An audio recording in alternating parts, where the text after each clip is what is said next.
كنت لسه أقول إن سنة 2024 من أحد السنوات اللي بتشهد حدث غريب، وهو نشاط فني عالي لإم نايت شيامالان، على اعتبار إن المفروض إن السنة دي على غير العادة هينزل له فيلمين، فيلم ذا واتشرز وفيلم التراب، ولكن بشيء من البحث اكتشفت إن أنا غلطان، وإن ده أساسا عكس توقعاتي تماما، وإن هو كالعادة ينزل له فيلم واحد السنة دي، هو فيلم التراب اللي هينزل الشهر الجاي إن شاء الله، أو يمكن بعد أسبوعين.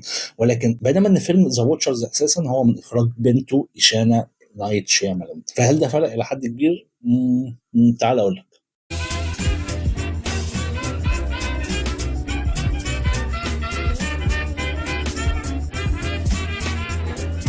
السلام عليكم، يا رب دايما تكونوا بصحة وخير وسعادة. فيديو جديد من فكرة فيلم عن فيلم ذا واتشرز، أحد الأفلام اللي أنا اتفرجت عليها بصراحة على أساس إن هي من إبداعات إم نايت شيامالان، ولكن في الحقيقة هو الرجل لم يشارك هنا إلا بفكرة الكتابة والمشاركة في الإنتاج، بينما الإخراج كان من نصيب بنته شانا نايت شيامالان. ولكن في الحقيقة أنت مش هتشوف اختلاف كبير، لأن معظم الأعمال اللي بيقوم بيها إم نايت شيامالان بتعتمد في الأساس على أعمال هو قايم بكتابتها وإخراجها، وبالتالي البصمة بتاعته بتبقى واضحة جدا في معظم الحاجات أو الأفلام اللي أنت هتشوفها. وأنا عندي دايما وجهة نظر في أفلامه، ولكن خليني أجل بقى وجهة النظر دي فيديو تاني لما يكون الفيلم خاص بيه هو شخصيا. بينما هنا في فيلم ذا واتشرز أنت بتتعامل مع فيلم فيه كل العوامل اللي انت بتتفرج عليها. ربما انت لو بتتفرج عليه من غير ما تعرف مين المخرج ممكن تتوقع ان هو ده الاسلوب بتاعه، فإشانة ما بعدتش كتير او تاثرت كثيرا باسلوب والدها في الافلام. فيلم ذا واتشرز بيتكلم عن حاجه انا مش عايز اتكلم عنها بصوره صريحه عشان ما احرقش احداث الفيلم، ولكن الفيلم بيعتمد على بطلتنا اللي بتقوم برحله مضطره فيها في اعتقد شمال انجلترا او يمكن اسكتلندا، من خلالها المفروض انها بتوصل طرد معين، ولكن بتضطر الى الدخول الى الغابه، في غابه مرعبه تحديدا تكتشف ان هي ضائعه تماما.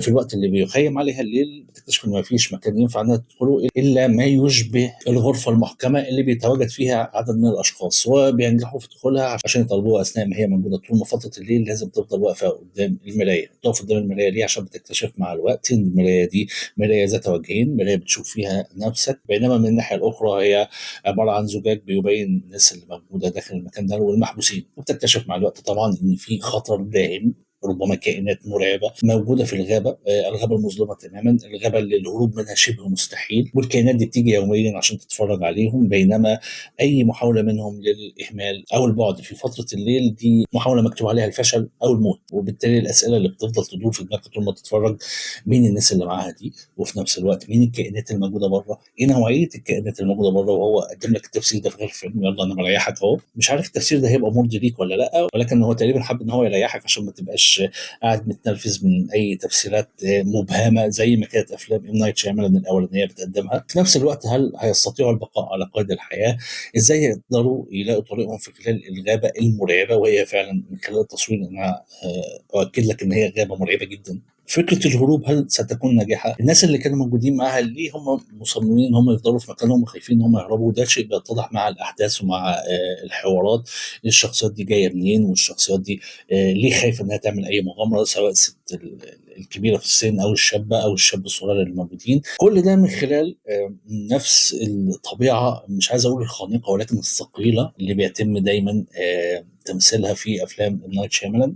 فكره الضغط النفسي اللي بتبقى موجوده، تكثيف الاحداث، مش عايز اقول مرعبه، انا ما بعتبرش افلام شيامالان دايما مرعبه، سواء هو او بنته بقى، على اعتبار ان ده يمكن تاني عمل ليها بعد مشاركتها معاه في انتاج مسلسل ابل سيرفن، ولكن نفس سمه الرعب او اللي انا بحب دايما اقول عليه افلام الاثاره او الغموض او التوتر اللي بيجيد دايما تقديمها، هي موجوده معاك ومعموله هنا باسلوب برضه ذكي جدا وقاتم كالعاده. وطول الفيلم انت بتفضل قاعد تسال الاسئله اللي بتخليك مش بتضطر او بتحب انك تكمل مشاهده الفيلم ومتابعته عشان توصل في النهايه للاجابات اللي دايما ممكن ما تبقاش مريحه بالنسبه لك، ولكن هنا معموله باسلوب اكثر وضوحا بكتير عن الافلام الاولانيه. مش هتكلم على ابن نايت شيامالان عشان ما يبقاش ده نوع سرقه المجهود ولا حاجه، ولكن كل العوامل اللي انت بتتفرج عليها بقى، سواء الموسيقى او التصوير او فكره بقى التصاعد لاحداث الرعب، حشد عوامل التوتر والقلق، الاسئله المبهمه دي، هي نفس الطريقه اللي انت بتتفرج عليها ناجحه جدا. والفيلم بيشدك بطريقه غير طبيعيه. مش هتشوف مشاهد مرعبه، مش هتشوف صور كائنات مرعبه، ولكن هتشوف كل عوامل القلق اللي انت مستنيها من فيلم زي ده. الفيلم من وجهه نظري بعتبره من الافلام الجيده، ولكن كالعاده انا ما بديش اي تقييم للافلام بالارقام زي ما بقول، ولكن معظم الافلام بتاع شيامالان ما بديهاش اكتر من 7 من 10، نظرا ان انا بشوف دايما في مشكله مزمنه فيها، ولكن ندع ده في فيديو اخر. لكن الفيلم هنا، الفيلم على مستوى الغموض جيد جدا، على مستوى تصاعد الاحداث جيد جدا، على مستوى الشخصيات والاداءات التمثيليه جيد. داكوتا فانينج ممتازه طبعا، لكن نقطه الامتياز الحقيقيه هي في الدور اللي قدمته اولوين فيوري في دور مادلين، الست العجوزه اللي موجوده، اللي بيفضل دايما وجودها في هذا المكان هو علامه استفهام كبيره. خصوصا ان انت بتكتشف مع الوقت ان هي مدركه جدا قواعد المكان ده، ازاي المفروض تتعامل فيه، ازاي تقدر تتعامل مع الكائنات اللي موجوده، ازاي تقدر تتجنب غضبهم، ازاي تحاول البقاء على قيد الحياه. وبتكتشف مع الوقت ان فكره المكعب او المبنى اللي موجودين فيه ده هو عباره عن مجرد حاجه زي ما بقول ايه، قمه جبل الثلج، لان بتكتشف ان في مخطط اكبر كان موجود، وكان هدفه الاساسي هو محاوله التواصل مع الكائنات دي نفسها. انا ما بحرقش الاحداث، لان انت لو اتفرجت على الفيلم هتكتشف ان في مساحات اكبر جدا شرحه لفكره وجود الكائنات دي والتعاون او الصراع اللي بينها وبين البشر. الفيلم كمجمله من افلام الغموض الجيده جدا اللي موجوده الفتره الاخيره. ربما نهايته لو انت ما تقبلتهاش هي اللي هتقلل من تقييم الفيلم عندك، ولكن اعتقد من وجهه نظري ان النهايه دي هي اللي خلت الفيلم متماسك دراميا. الفيلم طبيعي بتكلفه انتاجيه متوسطه او منخفضه كمان، متكلف حوالي 19 مليون، وايرادات حتى الان على مستوى العالم 38 مليون، فهو يا دوبك جاب حقه بالظبط. وما اظنش ان هو هيتعمل منه اجزاء تانية، ولكن انت عارف في العالم اللي بيخص كتابات شيامالا هو دايما بيحاول مش يعمل اجزاء تانية، ولكن يعمل شيء من الربط بين الافلام بعضها وبعض، زي الربط اللي حصل ما بين افلام ساينس وذا هابينج. لو عمل ربط هنا بافلام اخرى تم فيها شيء من زياده الصراع او حده الصراع، اعتقد ان ده يبقى استغلال جيد. ولكن ده راي مشاهد عادي، الله اعلم بقى الظروف الانتاجيه هتبقى ماشيه ازاي. عموما في النهايه الراي بيبقى ليك انت كمشاهد.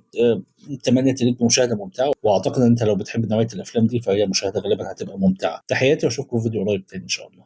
سلام.